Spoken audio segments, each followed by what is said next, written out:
Electrocast. Cars say a lot about who we are. It represents freedom for a lot of people. This season on Drive, I'm going to talk to all sorts of different people. I looked at car names. Yes. And yes. I found all the car names that have science or astronomically it's inspired. Crazy. It's huge. It is. Yes, I happen to be CEO of Ford Motor Company. For me, it's all about cars, movement, and our mutual passion for things that get us around. This is Drive, and I'm Jim Farley. This episode is brought to you by PwC. When unprecedented times are all the time, it's time to start walking the talk. Leaders like you turn to PwC to see and stay ahead. Upskill your workforce, use intelligent automation, and transform big ideas into breakthrough reinvention. Explore the human-led, tech-powered solutions that help you reinvent. It's all part of the new equation. Learn more at pwc.com. Hold on to your butts. We are changing the course of history as we see it. That is what Western demands. Now this affects Iris. Iris, where are you? What you feel only matters to you. I do not entertain hypotheticals. The world as it is vexing enough. Iris, I have a tip for you. Don't take drugs! Or Whatever Movies with Wesley and Iris. What up, and welcome to Or Whatever Movies. I'm your co-host, Iris, and I'm here with my older brother, Wesley. Scary. Today we're talking a movie from 2022. Available now on Paramount Plus. Smile. Wasn't that the name of the Brian Wilson Beach Boys movie? With Paul Dano as Brian Wilson? And John Cusack as Brian Wilson? Yeah, was it? Yeah, I think they were playing like two versions of Brian Wilson. It was very confusing. I was trying to do the Smile title, like that alternate Shining trailer. Have you seen that? Yeah, where they're like, Shining. Yeah, it's the romantic comedy version like trailer. All Peter Gabriel, Salisbury Hill trailer, yeah. Yes, they're like on a road trip and they're all happy. And at the end, it's like Shining. Yeah. I admit, this girl on the cover, the first victim, Laura, on whom Smile originated from a short film called Laura Hasn't Slept, which featured the same actress in the same role, and then she reprised the role for this one. Laura Hasn't Slept is not a great title, but Smile, I don't think, works terribly well. Why? I don't know. It's not scary. Barbarian is equally weird, and yet somehow a more satisfying title, especially for a scary movie. It is. It's more scary sounding. The title treatment of Smile, I guess, makes it pretty creepy. A smiling face being zipped up in a body bag. So there's something kind of ironic about it. And the title sequence was a very interesting and bold choice. Remember the music goes all bam, bam, bam, bam, bam. And then it like flashes on the screen all aggressively. Yeah. The sound design in general and the music choices, I think, were really good. Yeah, I didn't think about that as much as I did in Barbarian, where it was so spot on. In Smile, it was a little bit more in the background for me. Well, what I hesitated to say was that the sound design was the best thing about Smile. Oh, really? It was good. All right, let's get into it. Paid its compliments. But, as always, for a horror movie, you have to rely on the movie's effectiveness and immersiveness to get you into a world. And it was a good opening, even though you didn't know what the heck was happening. Obviously, it comes around, but I was like, there's a dead lady, right? And like, why do we care about this therapist? And aside from the initial shock of the new patient, of Laura's suicide, then nothing happens for like 30 minutes. And you can tell that the therapist is super upset about stuff, but you're like, what's happening? She had to go through her evolution. I guess this monster creature likes to toy with his next victim for a week or two. For like 30 minutes, you don't even know if there is a creature, what's happening. She says there's a thing, but in the It Follows setup, it's cheap because the monster is right there and oh my God, it's horrible. And in a Jaws way, you're filling in the terror more effectively than any crappy CG could possibly do.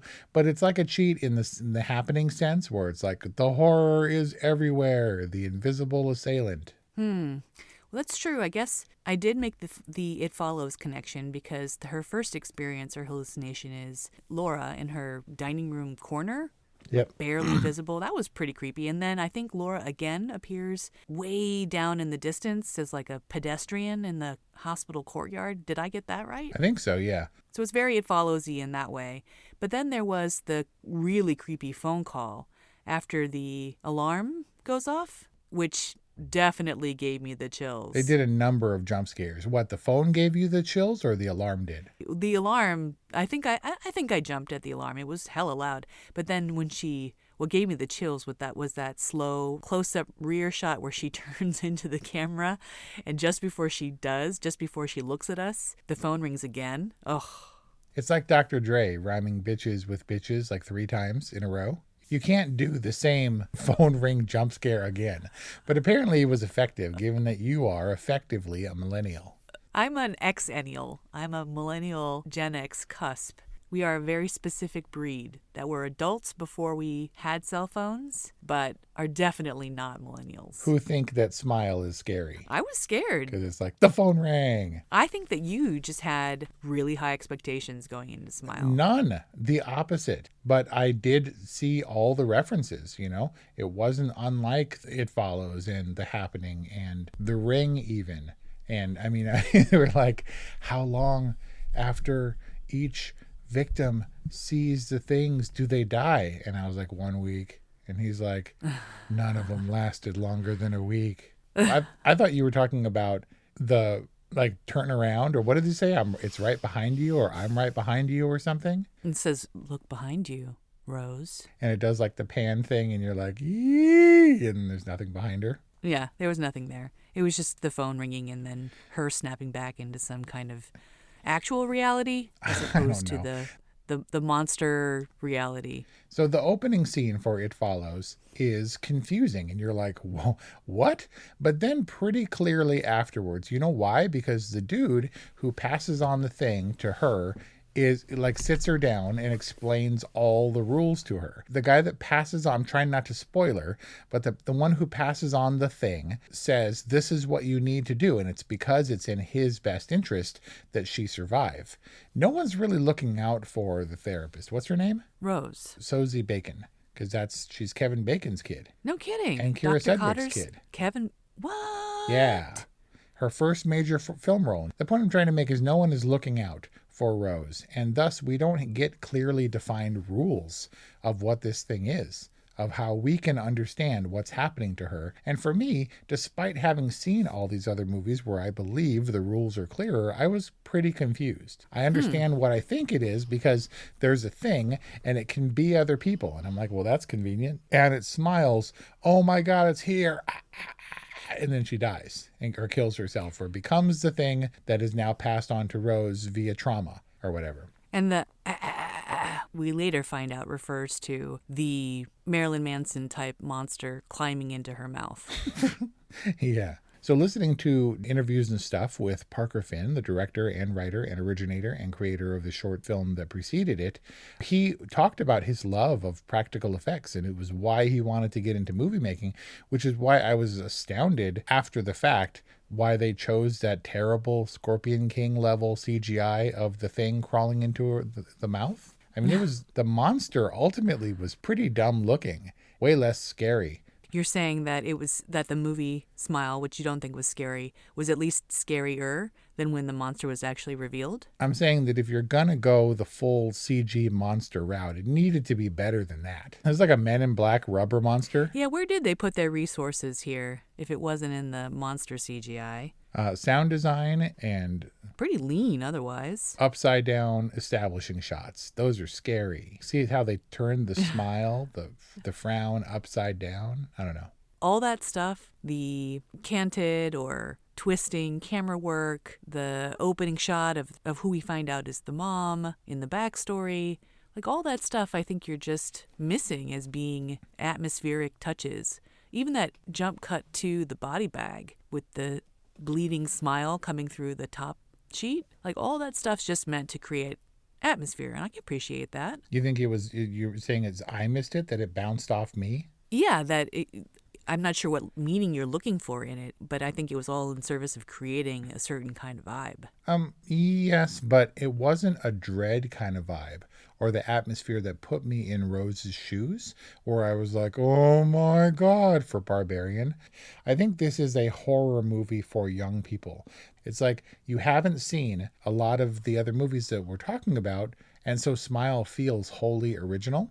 Get it? It's about mental health and about trauma, but it's manifested in like a creature feature. It's like, whoa. Not that they would use that term because that's an old person term in and of itself. It's like when I said The Way Back would be like the best drama I'd ever seen if I hadn't seen any other dramas. Exactly. I saw Smile and forced myself to think about it because I knew that we were going to discuss it.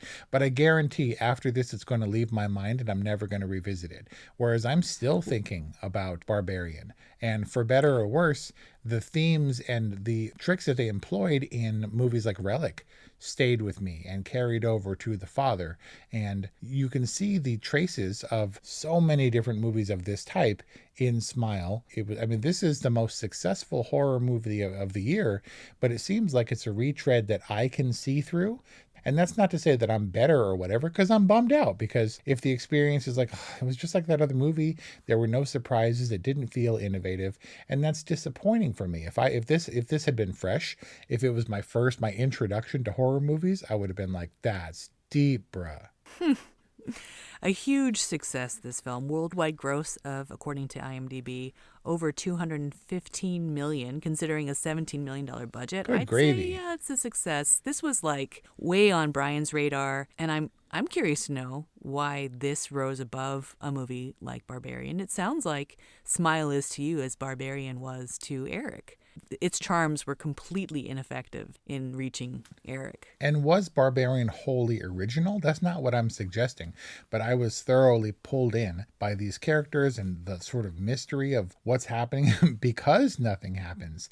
And I'm pulled along and the whole time you're like, something's gonna happen. You're waiting. And Smile, like in the subsequent half an hour after Laura's death, I wasn't anticipating the jump scare. I wasn't feeling the dread. She was just sort of sad and wandering around and freaking out and expositing to the worst character of a husband / boyfriend or whatever that I've ever seen. That dude, man, I'm sorry for that dude. He was terrible. As an actor or as a fiance or both? I couldn't tell.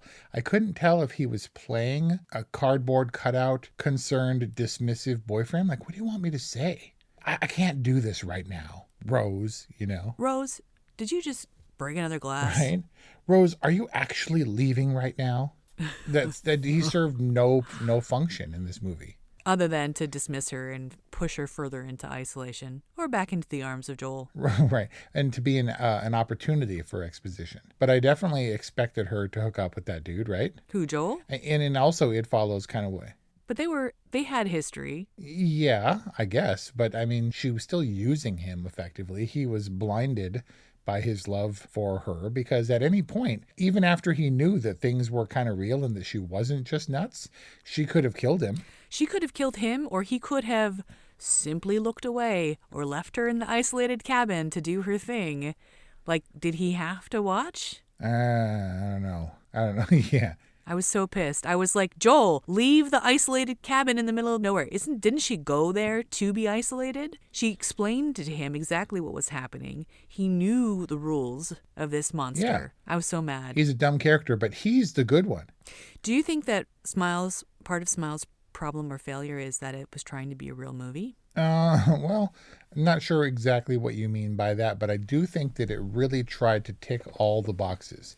It definitely drew a lot of influences. He talked about other movies and stuff, but he mentioned stuff that was weirdly incongruent to the themes of this movie. You would think he was fans of certain kind of movies that were of this type, but he talked about Rosemary's Baby and Kurosawa and stuff, and I was like, where is this coming from, and how do you see this manifesting in Smile?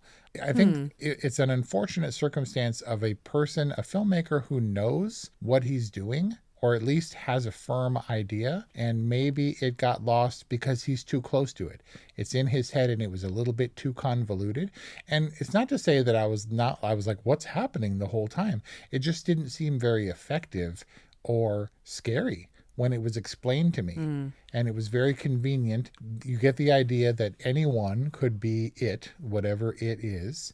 because it wasn't like this was a giant crowd movie. There were a few key players like the therapist and the mumbling guy in the room. And so at any given time, I was like, oh, they're the thing. And so I wasn't surprised when the therapist busted out the smile when the real therapist called. I just took that as prudent filmmaking, like good judgment in the sense that he knew what this thing was and that it didn't need crowds and stuff like that. Maybe it did kind of reduce the mystery, like who's it going to be next or how's it going to appear. But those rules, I think, weren't really clear. Like it also didn't really need a person to manifest, right? It had its little tricks and games that it was playing on Rose throughout, on the phone, with mustache, with just visions, not even manifest by people. I felt like it still could come from anywhere, even if there were a limited number of characters to actually manifest the thing. Yeah, but It Follows, we know what it does, or at least we saw what it does. Like, without spoiling, if the barbarian gets a hold of you, you know what that barbarian's going to do. I don't know what this one was going to do. This thing, it was like just scaring her a bunch. It was just toying with her. Was it keeping the trauma alive? Was it poking the wound? I think it was, just conjecture, but I think it was either breaking her down or building itself up for its ultimate body takeover. Yeah, kind of, because it was just a thing looking for a suitable, dark, edgy, tantrumy kind of host to inhabit. You got to thoroughly exhaust Laura and stress her out and then climb inside and then cut the throat so that so that Rose could experience the same, which she did, and subsequently traumatized the poor dude who had a crush on her and stuff. And this episode is brought to you by ServiceNow. Everyone's talking about AI. Everyone. But where do you start? How can it actually help your business? The ServiceNow platform brings intelligence into every corner of your company. So every person, every system, every process, everything works better. Put AI to work. Tap the banner or go to servicenow.com/GenAI to see how. Find a fresh take on a fall getaway to Wilmington, North Carolina and beaches. Enjoy hiking trails in a state park, fresh seafood with a side of live music, and fall festivals galore. Then live it up along the Riverwalk in Wilmington's historic downtown. With 3 island beaches, Carolina, Curie, and Wrightsville, and a vibrant downtown, you get the best of the Carolina coast, all in one place. Plan your fall getaway at WilmingtonandBeachesVacation.com. You're saying it with all of this judgment and disdain, but that's, I think, exactly what was happening. Well, that or the darker interpretation is that it was simply toying with her and having a little bit of fun before it consumed her. I guess so. Which is fine. But Laura said that she saw it in everyone. It was my grandpa. It was random people. And I was like, oh man, this is going to be, because I liked It Follows, if you recall, and I was really excited about the fact that it could come from anywhere. And the birthday girl was going to be all freaked out, like all smiley, creepy, scary. And she was going to be horrified and beat down her niece in front of her terrible sister. But why for Rose was the thing always Laura? And then the therapist or whatever. But it was a lot of Laura. There was a lot of Laura, especially at the top. The thing was choosing Laura for whatever reason. And maybe that was just for our benefit to understand, well, there's no way that Laura survived that suicide, so it has to be the thing. Maybe that was for our benefit. Yeah. But it did manifest itself in the voice, and I guess in its little trick it played on her, I think it was her nephew actually, at the birthday party. It surprisingly never took on the douchebag fiancé. I was really expecting that. That would have been good because he was so meek and mild-mannered. If he actually had a creepy smile and came at her, I would have been more excited about that character. Yeah, maybe. It didn't seem like the actor himself maybe had the range to take on that alternate persona. So we got jump scares, which this movie trades on kind of a lot. And her sister comes to the car, and I was like, something is wrong. And Holly dangle neck, right? But Holly did I forgot that one. But Holly did the dangle neck, and then Rose drove away, and that's kind of it. Like, she didn't drive away. It was like, "Bwah!" and she screams, and then we cut.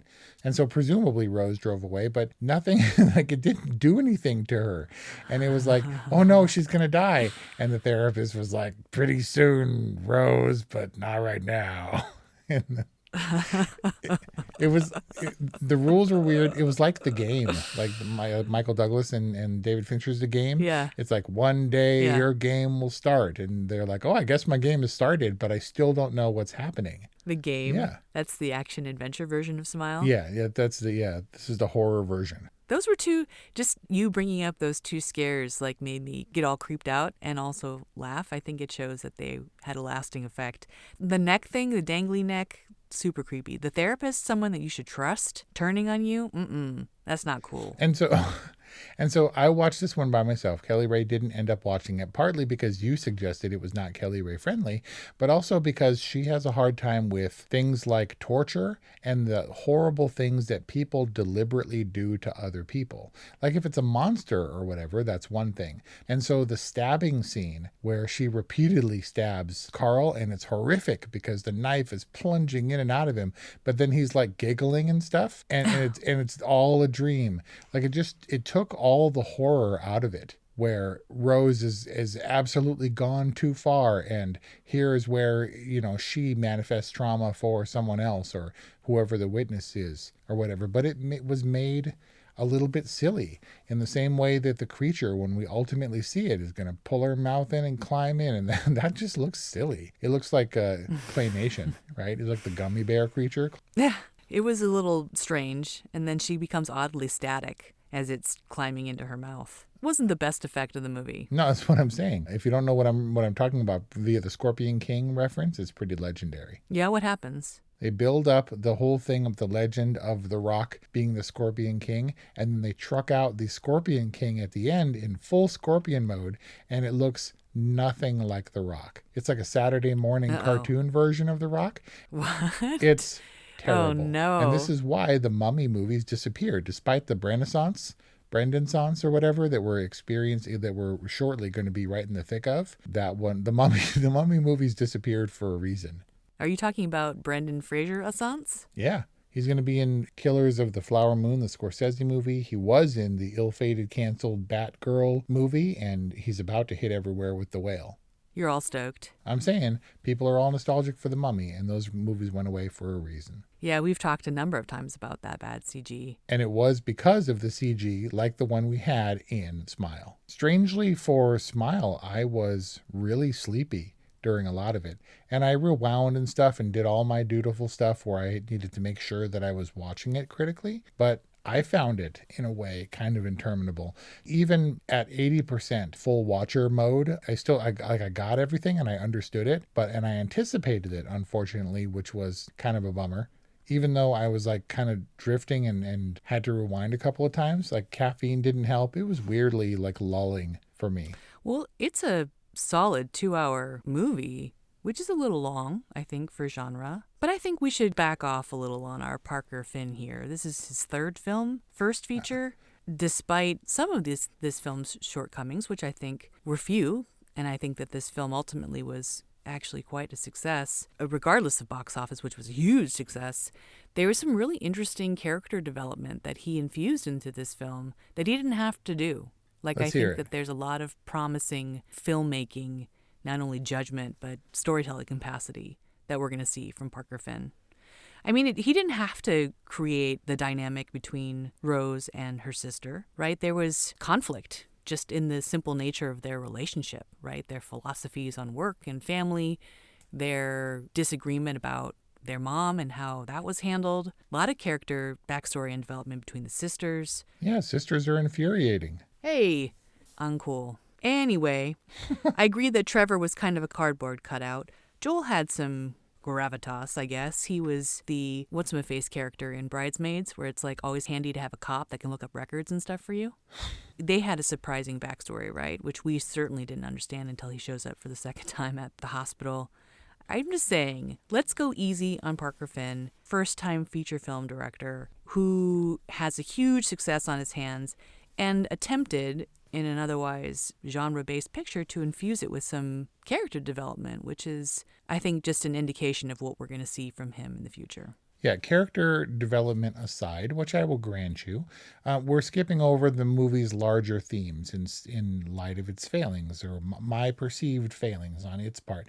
It was about trauma and mental health. I get it, and maybe that's why it was so resonant to some audiences. Parker Finn talked about this idea that we use the smiles to mask our everyday traumas and try to put on the illusion of being a different person. And all that is thematically bears very heavily on the movie, and I appreciate all that enough. I think it really tied into a Gen Z, my traumas are real and deep and nobody else can see them, and why doesn't anybody understand me? Why doesn't anybody believe me or validate me? Kind of thing that I found to be prescient and true, and also slightly annoying, as Gen Zers tend to be.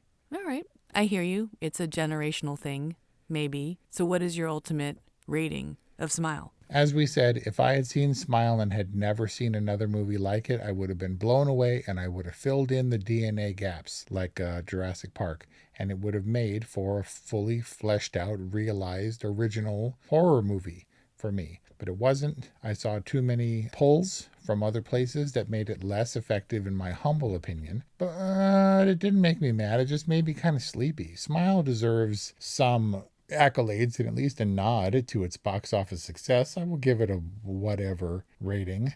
Just for me. Like, not what I expected.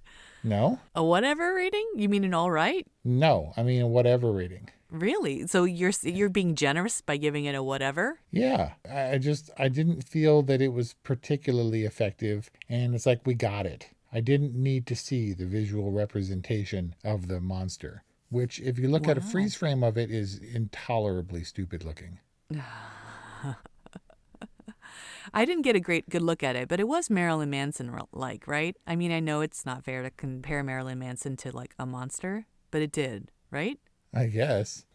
Wow, Wes, I really thought that Smile was going to be your jam. And because you liked It Follows so much, and because you liked Barbarian so much, I thought Smile was going to keep Halloween alive here at Or Whatever Movies.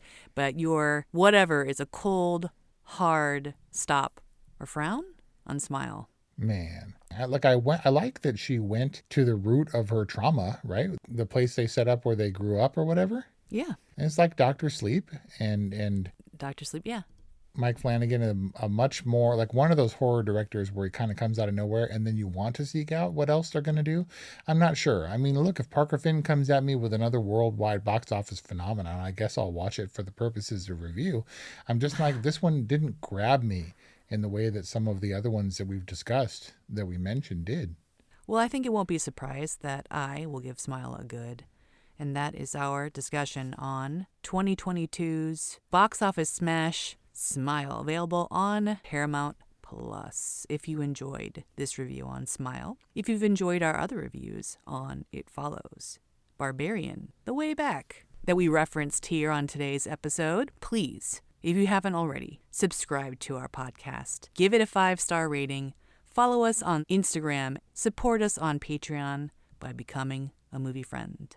And another way to get involved is to contact us. 818-835-0473 is our hotline. Send us a text or leave us a voicemail, or whatevermovies@gmail.com is our email. We love to hear from you.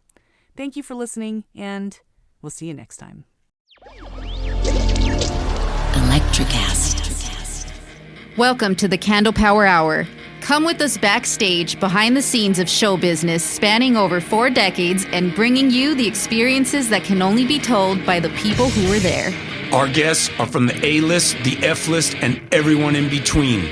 Get set for some of the most insane, hilarious, and inspiring stories you will ever hear. I'm Mercury. And I'm Diego. Your hosts for the Candle Power Hour. Welcome to Sarah Talk Solutions. Ladies and gentlemen, you've tuned into a bit of a different type of show. I'm Sarah B and I'm your host. You can find me on my IG, which is Aussie_Sarah_LA. I talk about amazing, relevant conversations and topics and what functions that goes on in this magical, wonderful, wonderful city of the City of Angels. My IG, which is Aussie_Sarah_LA. Electricast. Electricast.